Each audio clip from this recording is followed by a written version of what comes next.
down in that bottom lane with Mystic and Ben, the Relic Shield Twitch start, you wonder if that is going to get bullied a little bit by the Tristana with Thorin's Blade. That's what Betty and Sword Art are trying to do to that bottom lane, not wanting Twitch to come online, so to speak, with the most likely Hurricane and Ardent Sensor power spikes. I mean, Twitch is one of these AD carries that can really hyper carry a game, right? We've seen the damage output from this champion from other players like Bang and like Reckless. This is a guy who can decimate entire enemy lines, and when you've got an AD carry like Mystic, a guy you can rely on to be that big carry, WE's comfortable and confident putting him on that. In order to set Mystic up for success, my eyes are going to be on players like Condi and Xie. We did see in Condi's very first game of the group stages going up against Misfits. He was a big part of what enabled Mystic and Ben to get that big advantage down in the 2 versus 2, sending a lot of pressure there. But that was combined with the roams from Xie as well. And what better champion to find those roams on than a level 6 Galio that can quite happily look to try and dive you under your turret. Well, the big worry for WE in this team composition is where does the reliability come from? It's just Condi's flash engage, maybe Xie's flash engage, but he's mostly just going to be a delivery system off of Gragas's body slam. It is hard for them to force fights, and can they force fast enough to not get it turned around on them by a Terror Cult? WE will walk their solo laners into the enemy jungle, steal away those small raptors with their combined AoE very quickly, actually. So they're not going to leave a lot of that extra experience there for Carson. I really like that play, actually. It messes up Carson's jungle a little bit and leaves the big one up. So that's a lot of experience they leave on the table, but doesn't hurt them that much in the grand scheme of things. And those are 2 champions that are incredibly good at that. Rumble and Galio, just 1 spell each, they clear the whole camp. It's going to force Carson with a slightly different early jungle path as well. You can see he's being forced now to clear his entire bottom side. He'll be able to get level 3 off of this, but then it will allow WE that information that, okay, Jarvan's probably going to be on the top, and that gives a little bit more freedom for Mystic and Ben to play as they like during the laning phase. Well, I guess if you're trying to look on the bright side of life, Carson's at least going to take a little bit less of a punishment from this camp as he normally would. It's normally a really hard camp for Jarvan to clear, and now they made it a single target camp for him. So not that difficult. I like the idea for the solo laners, but against Jarvan, you did him a little bit of favor. Yeah, I mean, you'd still like to have the extra gold, you'd like to have the experience, but again, you've got to find some sort of silver lining on the dark cloud of your camps being stolen away, and that'll be that for him as GA pushes up here in the mid lane. Carson grabs his red buff. I'll have to see what exactly he decides to do with that one. Just takes his blast cone over, starts up the Krugs. Yeah, he'll be doing a full clear. Most likely recalling after that based on where his health pool will be after the Krugs. Not bad, actually. The more I think about it, I think Carson's pretty happy about not having to clear the small raptors. That camp is a pain for Jarvan. He still hits level 4 on his first clear, which he would have done regardless, and just misses out on the 60 gold from the little raptors. And now that we're looking at the bottom lane, I want to go ahead and talk a little bit about these 2 AD carries matching up against each other, because we already touched on Mystic and his ability to carry games and how he can be this hero for Team WE, but Betty has been doing good work for his team so far as well. You can see the KDA isn't quite as high, but for Betty, it's actually just a DA. It's a death to assist ratio, because he still does not have a kill. Well, he's looking to try and get that on the Tristana today. You can see that his laning phase is pretty even going up against Mystic, but the damage share is still a big part of where Flash Wolves are doing in these teamfights. The problem is Flash Wolves have often struggled to close out games, and that's not Betty's fault. He's just the facilitator of the damage. It's about the rest of the team coming together to properly set Betty up to be that big hyper carry, and what eyes will be on him as he is playing this Tristana as the game progresses. Everything very even across all the lanes right now. You can see the farm in the top lane there, very slightly favoring 957. Mid lane and AD carries going just blow for blow in terms of their own farm, as teleport used by GA to get back to mid lane after going back, doing a little bit of shopping. Wants to make sure that he does as much as he can to maintain control over this lane early on, while that Vladimir is still building up strength. And now thinking about how Flash Wolves have played this group stages so far, we've seen relatively slow early games for the most part, apart from when they played up against TSM. What Flash Wolves are doing a good job of was forcing a lot of plays, putting TSM in situations where they didn't really want to fight. often it resulted in Svenskeren getting caught out and giving a lot of early kills over to Flash Wolves, which is what gave them that early lead, but then they struggled in the later game team fights. And the one big thing you have to praise Team WE for is their ability to fight, but then they never really got to show that against Misfits yesterday. So two of the things that we often praise these teams for, which is Flash Wolves' early game aggression with Karsa and WE's team fight, they've kind of been lacking so far in this group stage. Yeah, and you also have to ask yourself where that first big point of conflict is going to be. In a Galio Shen game, you're expecting it to probably be around the bottom side, unless Team WE do decide to target the Shen, which is a very real possibility. It's something MMD's going to have to watch out for. WE really does not want to allow Karsa to get this chicken camp this game. They'll steal that one away. This time, big one included. Karsa's only taking a couple of babies with him.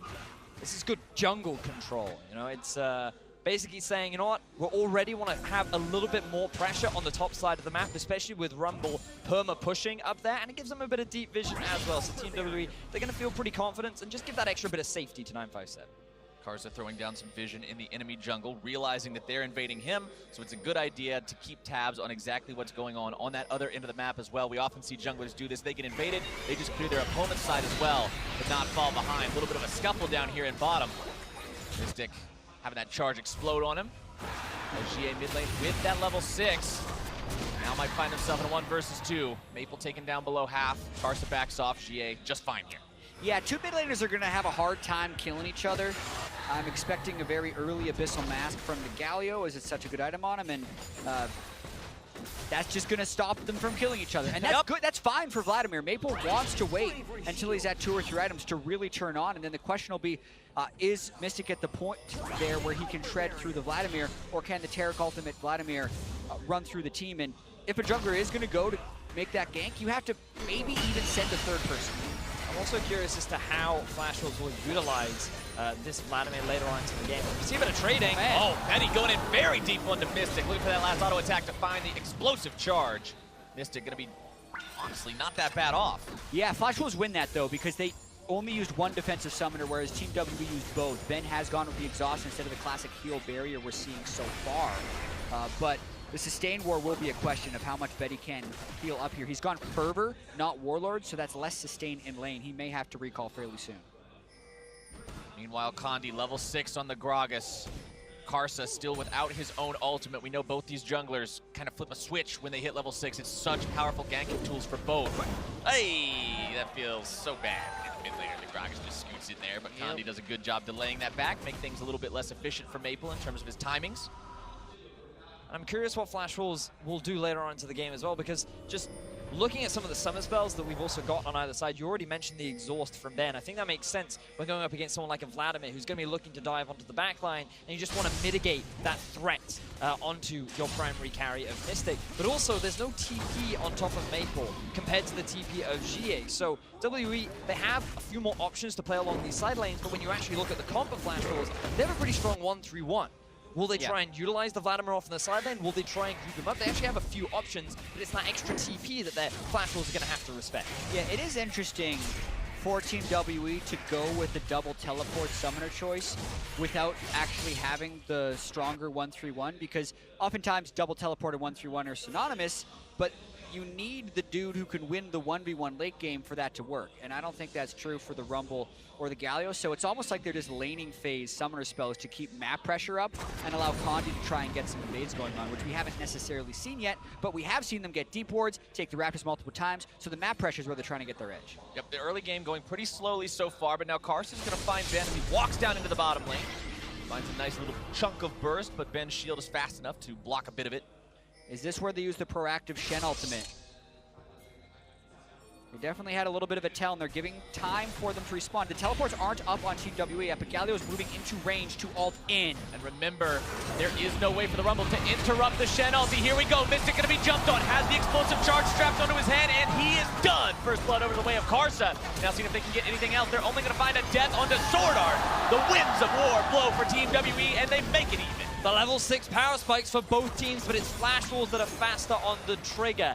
They're the ones to set up the dive, but WE respond in kind. GA's able to position in a way to stop Flash Wolves from getting anything extra, and it ends up in a 1-for-1 trade. And listen, we often criticize Flash Wolves for not making the play, you have to question whether the play was worth it. Sometimes that's why a team doesn't go for it, is because they can't do it perfectly. Yeah, they got first blood, they used every ultimate, they sent all 5 people, and they didn't get a lick of turret damage. Meanwhile, 957 has a larger CS lead in the top lane and got 80% of that turret down, which could probably end up being first turret. Not to mention a kill fell down on the backside. That was absolutely a one trade for Team WE, in my opinion. You don't always make a play just because you can.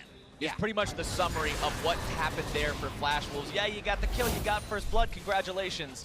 Let's take another look at how it all played out, though. And you can see here, the Shen is being forced under his tower already. He comes into the fight right from the get-go, but Betty initially takes tower aggro. He's forced out of the fight, and then GA's already there to respond, forcing Sword Art to lose his life. And then WE, they force Flash Wolves back. They're the ones that have to retreat, and it gives Team WE all this pressure in the enemy jungle and all across the map. And Team WE, remember, Jat just said they got 80% of that first turret. They didn't even kill the thing, but they're up over 1,000 gold just because the team has those farm advantages like you're now seeing in the solo lanes, and because they've just done a better job passively building that economy. Yeah, exactly. Ben's 600 gold up on Sword Art because the Relic Shield helps, and also the gold runes that he's going to be running. So he's done that every single game they play Jonet, keeps pace. And also, I think is one of the reasons Team WE's early game bot, they've been like, man, Mystic and Ben, they're supposed to smash everyone. Why aren't they? Well, because they're playing these passive lanes that are waiting on power spikes. And currently, even with that death, they're still even in CS. Here we go, back to the chicken camp yet again, and they get everything. Carson tries to walk in and throw the lance out to steal one, but it does not work. These two, again, staying on top of that spawn, denying that EXP, denying that gold from the Flash Wolves jungler. Team WE also still have both their teleports up ready for use. It will be a Cloud Drake that's going to be the first one on the board, which means that neither team likely going to make that a high priority. But if it's a free objective, there's no reason why they can't try and look to make a play, especially when they want to continue the pressure down the bot side and get Mystic into that carry position. Betty, 94 CS to the 90 of Mystic. We were keeping track of these guys' farm when we talked about them earlier. Both of them normally farm very well compared to their opponents. They're both doing well enough right now. Initiation coming out from the Flash Wolves, but Condi is here. Oh. Ben looking to make the play, shoving Betty back. Betty still managing to get himself away as Condi now finds his own ultimate down onto Sword Art, who has the Cosmic Radiance, but isn't going to use it this time. Mystic grabs the kill. Yeah, Sword Art was flashless, so he knew he was dead regardless of whether or not he used Cosmic Radiance trying to save it. They might just round this up for another gank. They could still teleport 957 if they really wanted to. That's why that worked there. And a great sweeper by Carson to block it. Carson not allowing that TP to go in. Very well done by these guys, preventing further damage coming through. But now the damage onto the turret is Rumble, the look at concern. Rumble. TP going to be used. Rumble coming down. They've got GA here as well. WE wants to make this push onto this turret. 5 men strong, but now Maple it's going to be 4 He's coming coming out from the Flash Wolves. They want to make this one happen. MMD able to find the taunt onto GA underneath the turret. Almost able to grab the kill, but instead it's not going to work out today. Galio into the back line using the hero's escape. And Flash Wolves will hold the line. Flash Wolves doing a good job of defending this early tower, but I don't know if it's enough. MMD now forced to flash back. really want WE's assault will find success. Condi forces them back as GA goes in, tries to fire off yet another win, but will now be forced back without grabbing a kill. They'll take the turret though, and they'll do so happily. So many intricacies in that fight that ultimately don't turn bloody, but they still get the first turret, which gives them a large edge. And Flash Wolves committed the resources to trying to stop it without being able to. So that's still a big win for Team WE in that sense. They did move everyone bottom lane, but they're the ones that got something out of it. Flash Wolves did not.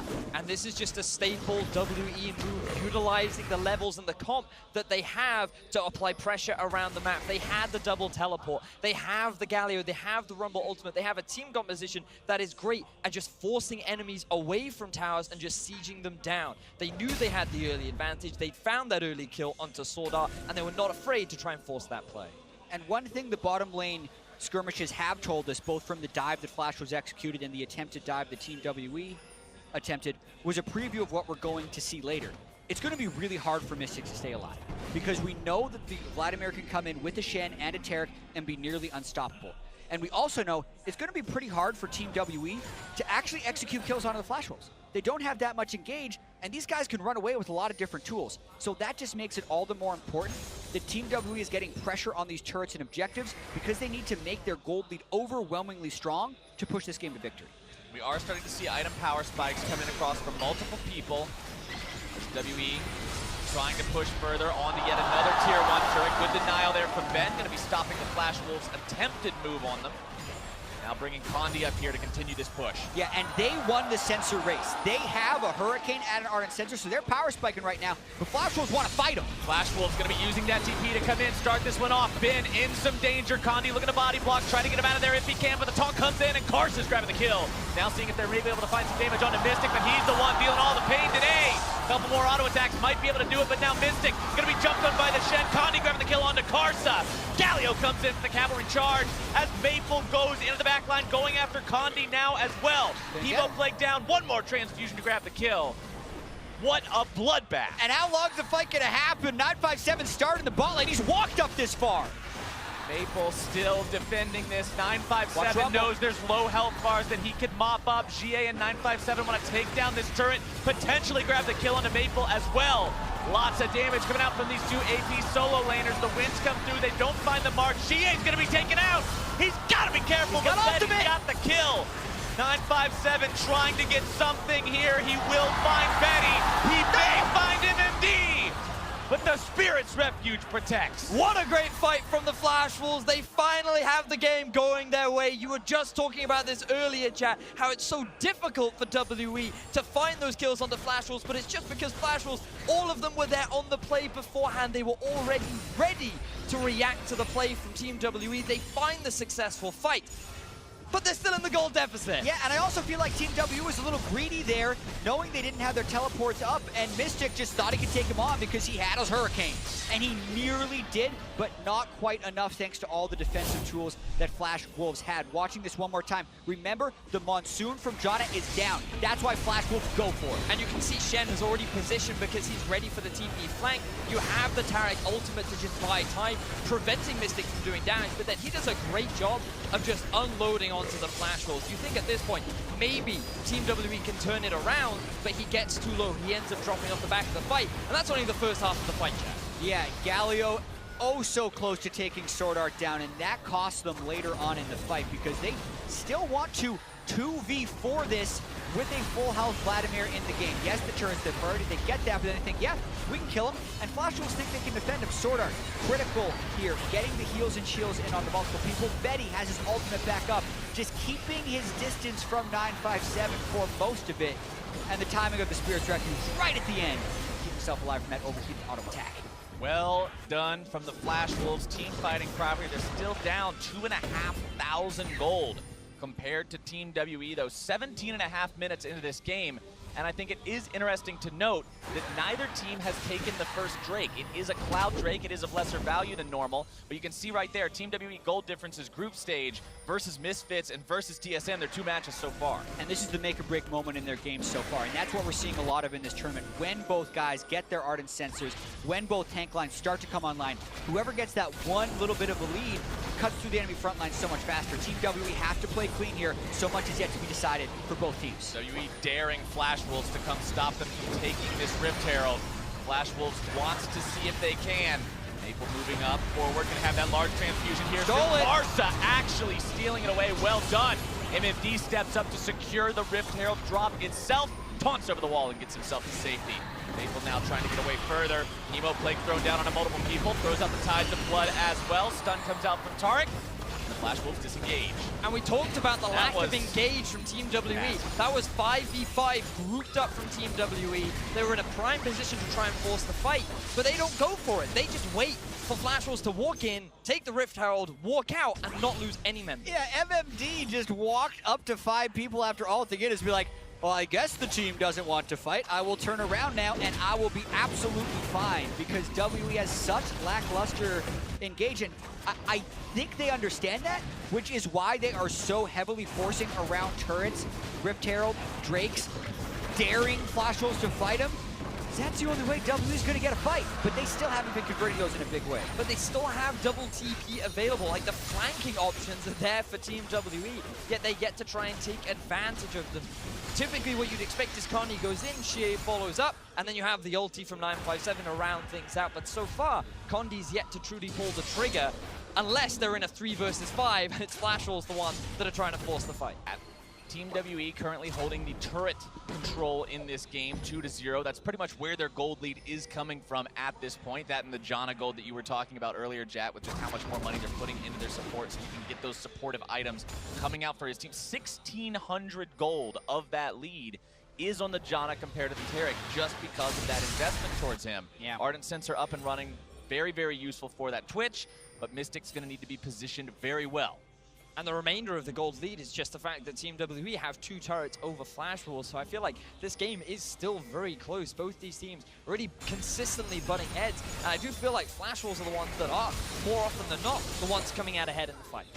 But remember, if you're a fan of Flash Wolves, their 2016 Worlds run, and a bit of what we saw from them here in 2017 against TSM, they could do well enough early. They could even take it a bit into the mid game, but it was closing those games that was problematic for the Flash Wolves. So you've always got to be concerned for this team as time goes on. Do they have that coherent element finally there that they can work together as 5 and make these plays happen? Right now, they're looking to pull that off mid lane, pushing up 4 strong, leaving Maple in the side lane to split push. Rift Herald Roar in there, nearly takes the turret down, but nearly's not enough. WE continuing to hold. Betty tries to put that last little bit of damage on it. Condi, now the one who may be in some danger. Galio ulti comes in. MMD going to be knocked back into the team, but that is a Shen. Pretty tanky, not really the one you want to be focusing on. Maple makes his way into the fray here. Nice equalizer choke point as the Taric ultimate is forced out, and Flash Wolves have to retreat now. Can WE find anything else? Maple going into the back line instead. Mystic may be in danger here. Ben going to be taken low. 957 grip the kill on to Karsa as Condi falls to Betty. Now going to be finding himself in the middle of 4, but jumps over the wall with the flash to escape. Such a clutch fight between both these teams. Team WE trying so desperately to force a fight, but they take too long. The Flash will sort out ultimate, just mitigating all of the damage from the Rumble ulti, and that's when Maple goes in. He tries to start something for the Flash Wolves, but it actually ends only in a 1-for-1 and a trade for jungle. Yeah, both summoner spells used by Maple to get in onto Team WE, but when Mystic is just standing there with the Monsoon on him from the Janna and ripping off on the spray and pray, he's healing a lot, and they're not reducing it. So we're going to watch this fight one more time. You can see how difficult it is for Team WE to start a fight, because they want to. They see Vlad top lane, they think they can force a 5v4, but all right, we smack the Shen into the team, don't really want to engage, and they're almost intentionally walking into dangerous places so that Flash Wolves will engage on them, is what it feels like. Karsa's over the wall, thinking about it, the Taric ultimate is down, but Maple finds it.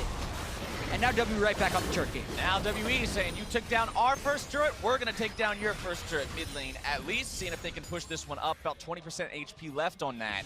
Team WE trying to build back up some of that objective lead. They will do so successfully. About 3,000 gold in their pockets ahead of Flash Wolves. And my eyes just keep darting towards Betty. So one of the unsung hero for Flash Wolves. Captain Flowers, we were talking a little bit about him earlier on, how this game was going to be very much about the 280 carries and also how well Maple would have an impact on these fights. But when you look across the scoreline, 3-1-3 for Betty, he's just slowly been stacking up kills. He's working towards his 3rd item. And as this game progresses, I feel like that Tristana is going to be a huge factor in allowing Flash Wolves to win these fights. I think it needs to be one of the main factors for them to win the game. But even with his damage percentage or his CS, they are sitting at 0-2 in this group, and it's because Betty hasn't been able to make those plays at the ends of the game. In the TSM matchup, it was Betty who got rocket jumped on while out of position, died, and lost the game. In the other game, it was the Jinx game where you just have to get that first kill to get the reset. The reset never came, and they got run over at the end of the game. So it's been a tough road for Betty. He's done a lot of good things, but in order to be the hero, you have to win. The bright side for Betty, he finally gets his first kill, though. We didn't mention that at the start of the day. It's a KDA now, boys. It is now, in fact, a KDA. So good job for Betty. But let's see as we track through this game, because Maple is the other big star that you do have to keep your eyes on. Note, they are moving him off into a side lane much more regularly now, and he doesn't seem to find any trouble getting involved in these fights. And Jat, you mentioned a little bit earlier about how now that the Ardent Sensors are coming online and everything's sort of falling into place, these pieces are landing where they should. One big fight, one big momentum swing can determine the tempo for the rest of the game. And now that you're seeing those second items come online, you've got a Righteous Glory on your Galio, you've got a Zhonya's Hourglass on your Rumble. On the other side, Randu and Zoman completed on the Jarvan, while the Leandri's Torment for the Vlad. These are big purchases, big pickups that could really determine who wins these fights. Exactly, and so much of it comes down to how safe Mystic can be. He's got these insane damage percentages as far as the tournament is concerned, and he's the one roaming around actually going for MMD. MMD already had to use his flash here. Mystic looking to further chase this one down. Equalizer is enough, and Mystic grabs the kill for himself. MMD, he overextends a little bit in the bottom lane. He's not expecting the Mystic roam, and this is the thing you've always got to be careful of when it comes to Twitch. We saw a great example of it from Reckless in their series versus Immortals, and we're seeing it once more. WE now moving Mystic around the map and trying to find these picks. Here comes another one. Now that they found the pick, though, what can they do with it? What can they get from it? It's one thing to pick off the enemy side laner, have that extra gold in your pocket, but what do you get afterwards? And for WE, it looks like they're going to be trying to get some vision control around this top side, maybe make a play on the Maple. Continue to get vision around the objectives with which will be used to force fights in the mid and late game. They have so much anti-engage on this team with the Galio and the Janna. They also just want Flash Wolves to try and dive in on them, and they need to be able to stuff it to keep Mystic alive and win the fights, because the best way to get people in range for spray and pray is to have them come to you, but that's also the fastest way to a loss. So it's going to be these really razor's edge fights on whether or not Mystic stays alive. And Sword Art's going to be pivotal as well, because his ultimate mitigates so much damage. If you use that spray and pray at the wrong time, a little too early, maybe a little too late, then that Cosmic Radiance is just going to deny all that AD carry damage. And then that long-range hyper carry turns into a low-range little rat that has to get past the front line in order to threaten those carries. So a lot of intricate things are going to come out as we progress into these fights later on into the game. And you can see on your screen right now kind of who are those big power players in the game so far, who's making those big impacts in the team fights. It's Maple on the side of Flash Wolves. Nobody's really surprised about that one. And in similar non-surprising fashion, Mystic's Twitch, like you guys are talking about, if you can find those spray and prays, get those guys in range, that's where the damage is going to be coming from. Expected stars doing what we expected them to do, but so far we've got quite a close contest between these two teams. Still 3,500 gold apart. I've kind of been checking up on this gold lead as we've gone, and it's not shifted that much. It's been a slightly WE favored game this entire time around, and it's stagnated there. And the 80 carries are pretty close in gold as well. Nearly 11,000 on Mystic and 10,500 on Betty. So those are the guys that this game is heavily about. All right, as we go further and further too, more and more of the game will be about Baron, about who can control it, who can maybe sneak it away. We don't know for sure. Flash Wolves, we saw them get a cheeky Rift Herald steal earlier as Mystic goes stealthy, finds a really nice hit on the Sword Art, but won't look for any more. Just looking across some of the itemization as well. Adaptive Helm, big picket for MMD in that 1 versus 1 against 957, and there is a lot of magic damage coming out from Team WE as well. Also notice the Righteous Glory on top of GA. We talked about lack of engage. Well, having that extra bit of movement speed is definitely going to assist them, but if GA is off on a side lane, always trying to deal with Maple, how reliable is that Righteous Glory going to be in being able to start those fights? You also got to look at the team fight effectiveness of this Shen. He's stacked Adaptive Helm with Mercury Treads to deal with the Rumble, but if he tries to go into a team fight and isn't sitting in his Spirit's Refuge to block the auto attacks, Twitch is going to kill him before it for sure. Zero armor whatsoever on this guy. Closest thing he's got to armor is a Dorian's shield that'll knock 5 AD off every Twitch auto attack. Not the most, but now WE might be getting themselves into a scrap. Cask not on the mark. Betty would stand united. Looking to put some autos into GA. Can't quite find it. Now WE looking to mount the counterattack. Equalizer comes down in the choke point. MMD in some trouble here. Cosmic Radiance has to save him. Flash Wolves both walk away. That Cosmic Radiance was far too early from Sword Art. The Equalizer had no threat to be followed up on. Condi had already expended Body Slam. And if Flash Wolves wants to win this, they need to coordinate Cosmic Radiance with Vladimir's initiation. They don't have Cosmic Radiance anymore. Here we go, taunt down onto the Shen. Mystic still has spray and pray, and now it's time to open up. Rat-a-tat-tat! Watch them all go down. Mystic now gonna be jumped on by MMD. They both fall, but it's a 3-for-1. Massive team fight for Team WE. I was concerned because their main engaging Condi had fell apart, but they used the Fog of War to take advantage of Flash Wolves, who got a little bit too close. They took the bait, and WE, they immediately go for the punish. Yeah, gonna be a little bit of a slow Baron, but they got enough with Rumble, Galio, and the Gragas. Getting some percent health damage into that. This could be the fight that breaks the game open. WE now getting the Baron. This is going to feel great for these guys. It's going to give them so much ability to push and control the map and further build this lead. You can see just by the current state of the turrets, they were able to break the outer ring, but they couldn't find anything else beyond that. Baron is the perfect way to fix that. And this is the Fog of War we were talking about. but he ends up getting caught out of position. GA with the flash taunt. Now one of the frontliners is down, and that allows Mystic to open up. He gets knocked back by Betty, making it even harder for Maple to dive onto the backline. And even though Mystic still loses his life, the damage was already done. Flash Wolves had fallen apart, and it ended in a 4-for-1 going in the favor of WE. And we also have to remember that the Cosmic Radiance was burned by the Equalizer. Imagine that fight if Maple and Betty can dive in and have 2.5 seconds of invulnerability to kill Mystic, and then all they got to deal with is a Rumble and a bunch of tanks. So could still be different. This goal lead puts WE in a good position. Still just want to see better usage out of Sword Art's ultimate. Forcing Maple back like that is a good sign for these guys. Going to give them the opportunity to continue pushing up, moving through the jungle. Notice how they're laying down the vision as they go as well. Damage dealt to champions in the last team fight, nearly 5,400 from Mystic's Twitch. Any two people you put together on Flash Wolves don't even equal that. GA dashing himself forward with the Justice Punch to zone away into defenders as WE breaks down the mid lane tier 2, continues to push 4 men strong up into the base of the Flash Wolves. And they should continue to force this. They are stronger in the 5v5. The Ghost is down on Maple as well, so just keep walking up to turrets, push Galio forward, and dare Flash Wolves to fight you. That was your tank, by the way, if you're Flash Wolves and walk up to that wall and he gets auto-attacked for 2 seconds. He's got a Warden's Mail now, though, Flowers. He should be able to mitigate a little bit of the 4-item Twitch down on the end. Warden's Mail up against Infinity Edge, Runeance Hurricane, Static Shiv, and some other bits and pieces. Now, can WE actually break this base open? Time will tell, and it's going to tell right now. Cosmic Radiance comes down, but it's not doing a lot. They're not taking any damage, but the cast finds Karsa. The Equalizer brought down into the back line, zoning Betty away. Maple still looking, but not finding, as WE will force their way into the base, seeing if they can find any more Flash Wolf lives. The answer is yes. 3 are down, and it's a double kill for the top laner. That's gonna do it, Flowers. Mystic would not die as Flash Wolves tried to dive, and not a coordinated play by Flash Wolves in that dive, but WE in full control, go for the Nexus. MMD's gone, Betty's gone. Flash Wolves' chances of a win in week number 1 are gone, and WE will find their victory. The crowd is in elation as the LPL representatives WE